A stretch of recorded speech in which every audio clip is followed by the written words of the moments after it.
Radio Claret América presenta Sediento de ti, la palabra, fuente de vida, con el sacerdote misionero claretiano Tony Díaz. Reflexiones diarias del Evangelio. Aquí iniciamos.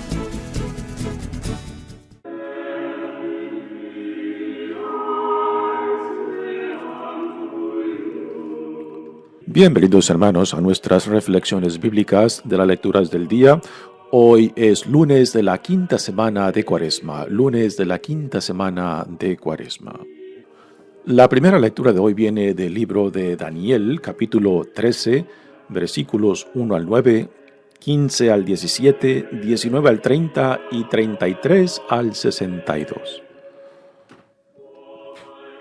En aquel tiempo vivía en Babilonia un hombre llamado Joaquín, casado con Susana, hija de Kelcías, mujer muy bella y temerosa de Dios. Sus padres eran virtuosos y habían educado a su hija según la ley de Moisés. Joaquín era muy rico y tenía una huerta contigua a su casa, donde solían reunirse los judíos, porque era estimado por todos. Aquel año habían sido designados jueces 2 ancianos del pueblo. Eran de aquellos de quienes había dicho el Señor: en Babilonia la iniquidad salió de ancianos elegidos como jueces, que pasaban por guías del pueblo. Estos frecuentaban la casa de Joaquín, y los que tenían litigios que resolver acudían ahí a ellos. Hacia el mediodía, cuando toda la gente se había retirado ya, Susana entraba a pasear en la huerta de su marido. Los 2 viejos la veían entrar y pasearse diariamente, y se encendieron de pasión por ella. Pervirtieron su corazón y cerraron sus ojos para ver al cielo, ni acordarse de lo que es justo. Un día, mientras acechaban el momento oportuno, salió ella como de ordinario, con sus 2 muchachas de su servicio, y como hacía calor, quiso bañarse en la huerta. No había nadie allí, fuera de los viejos, que la espiaban escondidos. Susana dijo a las doncellas: «Tráigame jabón y perfumes, y cierren las puertas de la huerta mientras me baño». Apenas salieron las muchachas, se levantaron los 2 viejos, corrieron hacia donde estaba Susana y le dijeron: «Mira, las puertas de la huerta están cerradas y nadie nos ve. Nosotros ardemos de deseos por ti. Consiente y entrégate a nosotros. Si no, te vamos a acusar de que un joven estaba contigo y que por eso despachaste a las doncellas». Susana lanzó un gemido y dijo: «No tengo ninguna salida. Si me entrego a ustedes, será la muerte para mí. Si resisto, no escaparé de sus manos. Pero es mejor para mí ser víctima de sus calumnias que pecar contra el Señor». Y dicho esto, Susana lanzó a gritar. Los 2 viejos se pusieron a gritar también. Uno de ellos corrió a abrir la puerta del jardín. Al oír los gritos en el jardín, los criados se precipitaron por la puerta para ver qué sucedía. Cuando oyeron el relato de los viejos, quedaron consternados, porque jamás se había dicho de Susana cosa semejante. Al día siguiente, todo el pueblo se reunió en la casa de Joaquín, esposo de Susana, y también fueron los 2 viejos, llenos de malvadas intenciones contra ella, para hacer que la condenaran a morir. En presencia del pueblo dijeron: «Vayan a buscar a Susana, hija de Kelcías y mujer de Joaquín». Fueron por Susana, quien acudió con sus padres, sus hijos y todos sus parientes. Todos los suyos y cuantos la conocían estaban llorando. Se levantaron entonces los 2 viejos en medio de la asamblea y pusieron sus manos sobre la cabeza de Susana. Ella, llorando, levantó los ojos al cielo, porque su corazón confiaba en el Señor. Los viejos dijeron: Mientras nosotros nos paseábamos solos por la huerta, entró ésta con 2 criadas. Luego les dijo que salieran y cerró la puerta. Entonces se acercó un joven que estaba escondido y se acostó con ella. Nosotros estábamos en un extremo de la huerta, y al ver aquella infamia, corrimos hacia ellos y los sorprendimos abrazados. Pero no pudimos sujetar al joven, porque era más fuerte que nosotros. Abrió la puerta y se nos escapó. Entonces detuvimos a ésta y le preguntamos quién era el joven, pero se negó a decirlo. Nosotros somos testigos de todo esto. La asamblea creyó a los ancianos que habían calumniado a Susana y la condenaron a muerte. Entonces Susana, dando fuertes voces, exclamó: Dios eterno, que conoces los secretos y los sabes todos antes de que suceda. Tú sabes que estos me han levantado un falso testimonio, y voy a morir sin haber hecho nada de lo que su maldad ha tramado contra mí. El Señor escuchó su voz. Cuando llevaban a Susana al sitio de la ejecución, el Señor hizo sentir a un muchacho llamado Daniel el santo impulso de ponerse a gritar: Yo no soy responsable de la sangre de esta mujer. Todo el pueblo se volvió a mirarlo y le preguntaron: ¿Qué es lo que estás diciendo? Entonces Daniel, de pie en medio de ellos, les respondió: Israelitas, ¿cómo pueden ser tan ciegos? Han condenado a muerte a una hija de Israel, sin haber investigado y puesto en claro la verdad. Vuelvan al tribunal, porque esos le han levantado un falso testimonio. Todo el pueblo regresó deprisa, y los ancianos dijeron a Daniel: Ven, a sentarte en medio de nosotros y dinos lo que piensas, puesto que Dios mismo te ha dado la madurez de un anciano. Daniel les dijo entonces: Separen a los 2 acusadores, lejos el uno del otro, y yo los voy a interrogar. Una vez separados, Daniel mandó llamar a uno de ellos y le dijo: Viejo en años y en crímenes, ahora van a quedar al descubierto tus pecados anteriores. Cuando injustamente condenabas a los inocentes y absolvías a los culpables. Contra el mandamiento del Señor, no matarás al que es justo e inocente. Ahora bien, si es cierto que lo que viste, dime, ¿debajo de qué árbol estaban juntos? Él respondió: Debajo de una acacia. Daniel le dijo: Muy bien, tu mentira te va a costar la vida, pues ya el ángel ha recibido de Dios tu sentencia y te va a partir por la mitad. Daniel les dijo que se lo llevaran, mandó traer al otro y le dijo: Raza de Canaán, y no de Judá, la belleza te sedujo y la pasión te pervirtió el corazón. Lo mismo hacían ustedes con las mujeres de Israel, y ellas por miedo se entregaban a ustedes. Pero una mujer de Judá no ha podido soportar la maldad de ustedes. Ahora dime, ¿bajo qué árbol los sorprendiste abrazados? Él contestó: Debajo de una encina. Replicó Daniel: También a ti tu mentira te costará la vida. El ángel del Señor aguarda ya con la espada en la mano para partirte por la mitad. Así acabará con ustedes. Entonces toda la asamblea levantó la voz y bendijo a Dios que salva a los que esperan en él. Se alzaron contra los 2 viejos, a quienes con palabras de ellos mismos Daniel había convencido de falso testimonio, y les aplicaron la pena que ellos mismos habían maquinado contra su prójimo. Para cumplir con la ley de Moisés, los mataron, y aquel día se salvó una vida inocente. Palabra de Dios.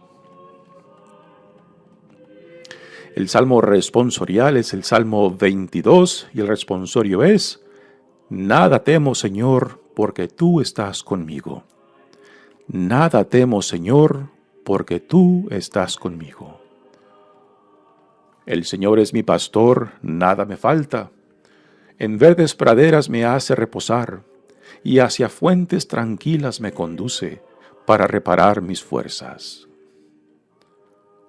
Por ser un Dios fiel a sus promesas, me guía por el sendero recto. Así, aunque camine por cañadas oscuras, nada temo, porque tú estás conmigo. Tu vara y tu cayado me dan seguridad. Tú mismo me preparas la mesa a despecho de mis adversarios. Me unges la cabeza con perfume y llenas mi copa hasta los bordes. Tu bondad y tu misericordia me acompañarán todos los días de mi vida, y viviré en la casa del Señor por años sin término. Nada temo, Señor, porque tú estás conmigo. El Evangelio de hoy viene de Juan, capítulo 8, versículos 12 al 20. En aquel tiempo Jesús dijo a los fariseos: Yo soy la luz del mundo. El que me sigue no caminará en la oscuridad y tendrá la luz de la vida. Los fariseos le dijeron a Jesús: Tú das testimonio de ti mismo. Tu testimonio no es válido. Jesús les respondió: Aunque yo mismo dé testimonio en mi favor, mi testimonio es válido, porque sé de dónde vengo y a dónde voy. En cambio, ustedes no saben de dónde vengo ni a dónde voy. Ustedes juzgan por las apariencias. Yo no juzgo a nadie, pero si alguna vez juzgo, mi juicio es válido, porque yo no estoy solo. El Padre que me ha enviado está conmigo. Y en la ley de ustedes está escrito que el testimonio de 2 personas es válido. Yo doy testimonio de mí mismo, y también el Padre que me ha enviado da testimonio sobre mí. Entonces le preguntaron: ¿Dónde está tu Padre? Jesús les respondió: Ustedes no me conocen a mí, ni a mi Padre. Si me conocieran a mí, conocieran también a mi Padre. Estas palabras las pronunció junto al cepo de las limosnas, cuando enseñaba en el templo. Y nadie le echó mano, porque todavía no había llegado su hora. Palabra del Señor. Muy bien, demos comienzo a nuestra reflexión de las lecturas de hoy. Ya estamos a principios de la 5ª semana de Cuaresma, y ya hacia el fin de esta semana dará comienzo la Semana Santa con la solemnidad del Domingo de Ramos, el próximo domingo. Así que, hermanos, aún todavía es tiempo. ¿Tiempo de qué? Tiempo de regresar al Señor. Nunca es tarde para Dios, nunca es tarde regresar a Él, nunca es tarde para retomar nuestra dignidad e identidad que Dios nos da en Jesucristo, nunca es tarde para reconciliarnos, nunca es tarde para dejarnos sanar, nunca es tarde para revestirnos con la imagen de Cristo. En esta primera lectura del profeta Daniel, que viene del capítulo 13, eso es una lectura que solamente se encuentra en la versión de Daniel de la Septuaginta, de la versión en griego. En la versión de este libro en hebreo, los capítulos 13 y 14 no se encuentran. Se cree que cuando se hizo la traducción del libro de Daniel del hebreo al griego, según dice la tradición, que fue hecha por 70 escribas judíos, por eso el nombre de Septuaginta, que fue cuando se le añadió estos 2 últimos capítulos, el 13 y el 14. En las Biblias, en las versiones católicas, se encuentran estos 2 últimos capítulos. En las otras versiones, por ejemplo, común entre los protestantes, estos dos últimos capítulos no se encuentran, el 13 y el 14. Ahora, comentaristas de este libro de Daniel nos dicen que es muy probable que estos dos capítulos vienen de autores judíos, pero que fueron añadidos cuando se hizo la traducción al griego. En estos dos últimos capítulos vienen dos historias muy interesantes. Una de ellas es esta, la de Susana, que acabamos de leer en la primera lectura, y la otra es la experiencia de Daniel cuando fue metido con los leones y que Dios le salva la vida y cuando es puesto con los leones para que sea dado a muerte. En estos dos capítulos se nos presenta tanto la sabiduría como el sentido de confianza de Daniel.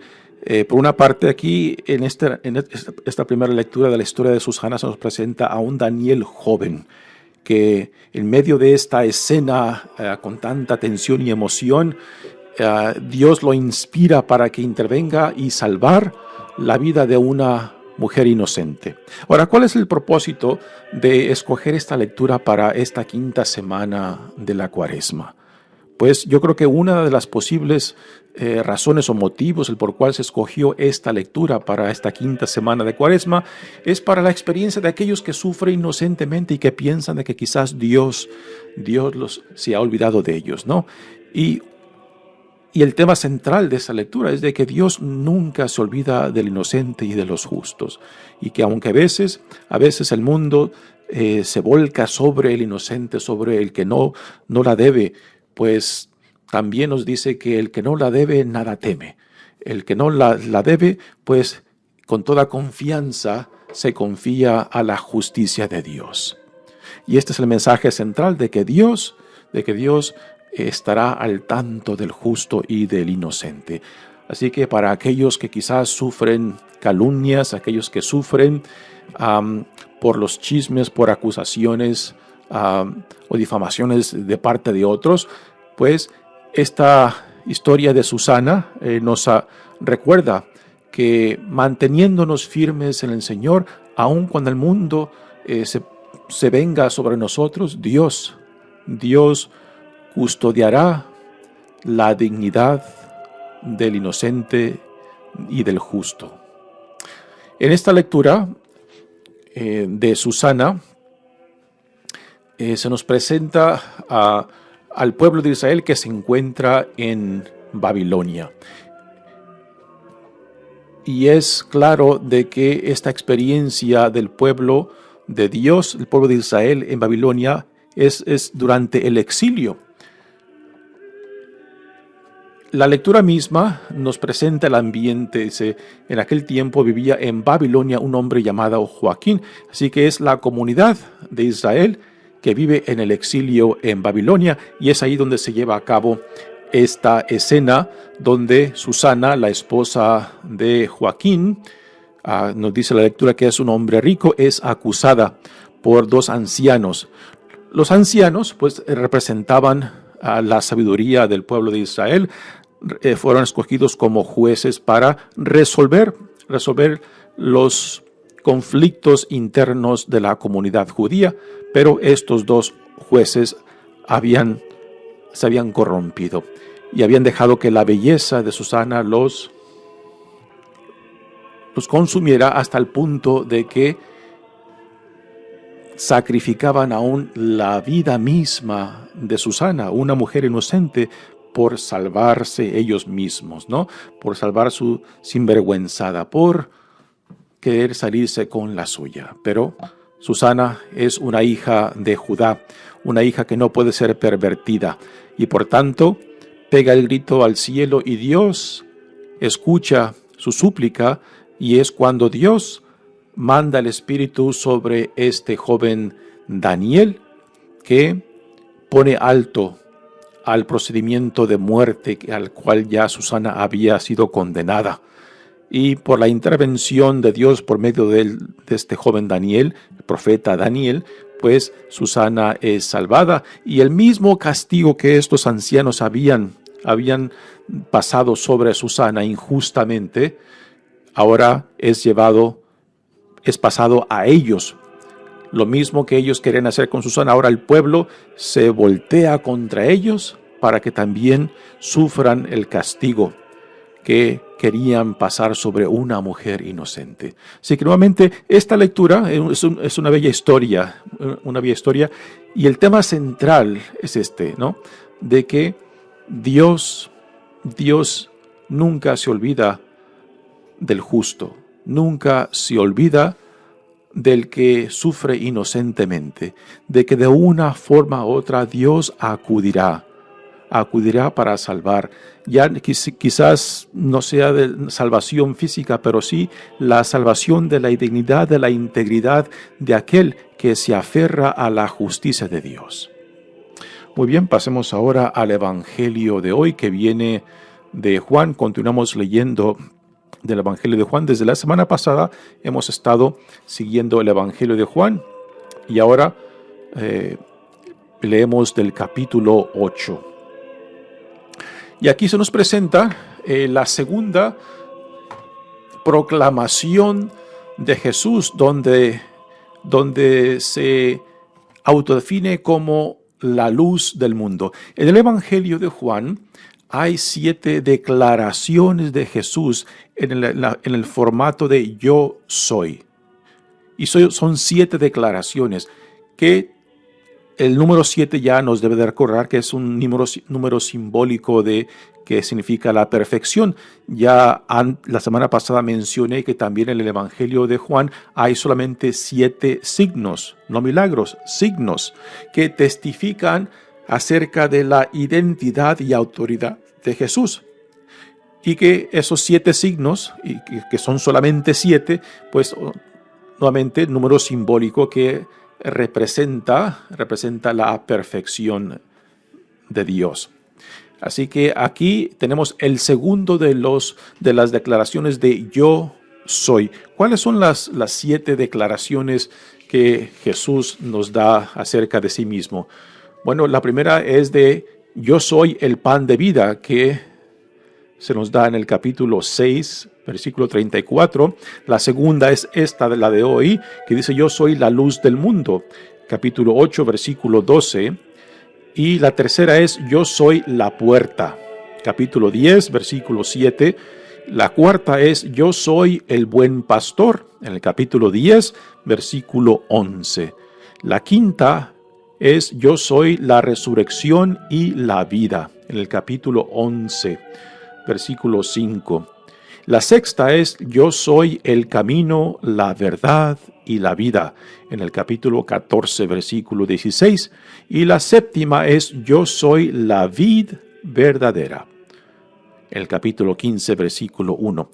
Y esta autodefinición de Jesús, al escucharla nos debe llevar a otra escena en el Antiguo Testamento. Aquí recordamos cuando Dios llama a Moisés para que sea su portavoz ante el faraón en Egipto, ¿no? Y cuando Moisés le pregunta a Dios, bueno, y si la gente, tu pueblo en Egipto, me pregunta quién es quien me envía, ¿qué les diré? Y Dios se autodefine en ese diálogo con Moisés, le dice, diles que yo soy, te envió. Yo soy el que soy, te envió. Así que estas palabras de Jesús de autodefinición, cuando dice yo soy, nos apunta a esa escena previa en el Antiguo Testamento, en el relato entre Dios y Moisés, donde Dios se autodefine con estas palabras, yo soy el que soy.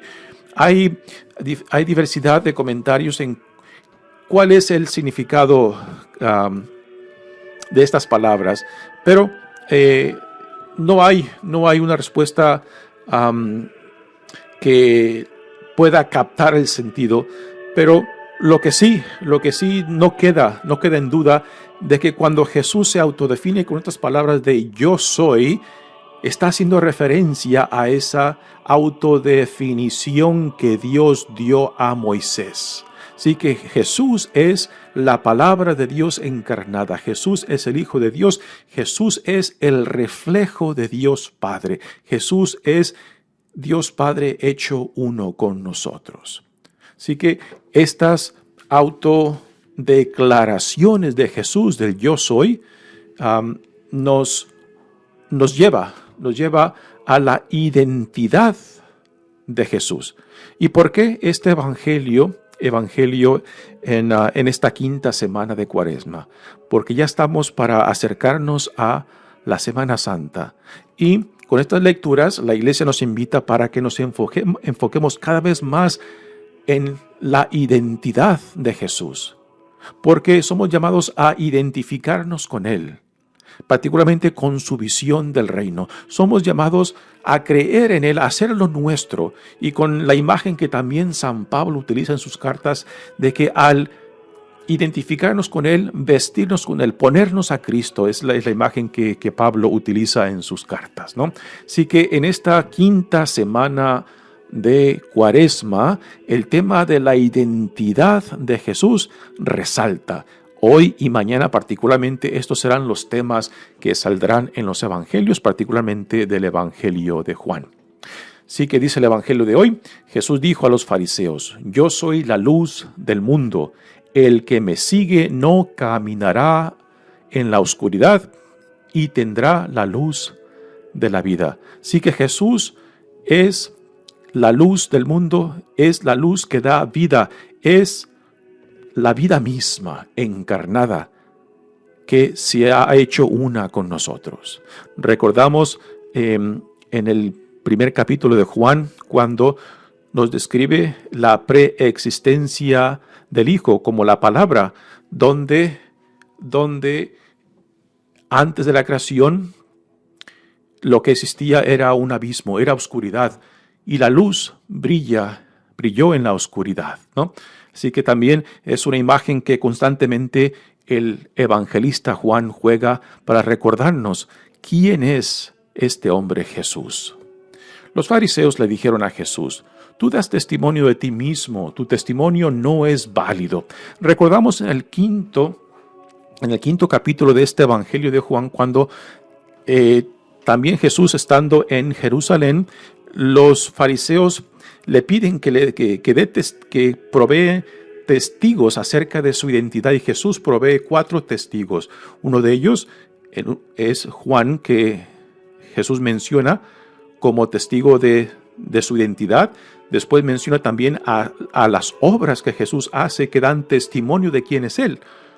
Y particularmente en el Evangelio de Juan, los 7 signos, no milagros, 7 signos, tienen el propósito de ser testigos tanto de la identidad como la autoridad de Jesús, que vienen de Dios Padre.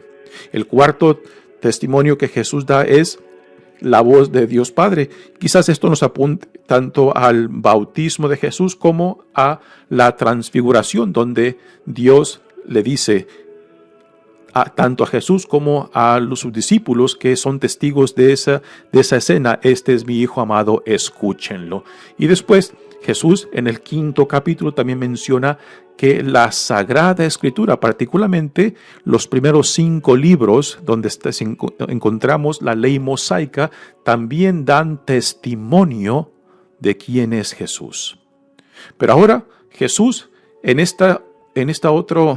otro conflicto con los fariseos, ya no trata de convencerlos de su identidad. Ya aquí claramente les dice, ya no con argumentos, simplemente Jesús les deja claro, aunque ellos no lo acepten, aunque ellos no le crean, con esta declaración de quién es Él.